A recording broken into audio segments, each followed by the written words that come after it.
Estoy tranquila en mi casa viendo todo Luis Abinader está haciendo a los haitianos.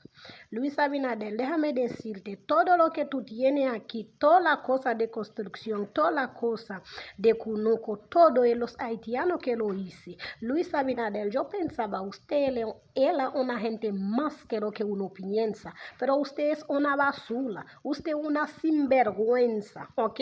Todo el país tiene deportación, ¿ok? Pero no así como tú lo hiciste. Ellos están maltratando a los haitianos mucho, están matando a los haitianos, maldito asqueroso coño. Usted parece una cucaracha.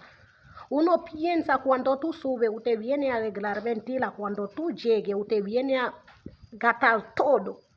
Dios mío, yo no sé qué corazón tú tienes. Usted pone de que los guardias recogiendo a los haitianos, pero ellos mismos, los haitianos pagan para venir aquí.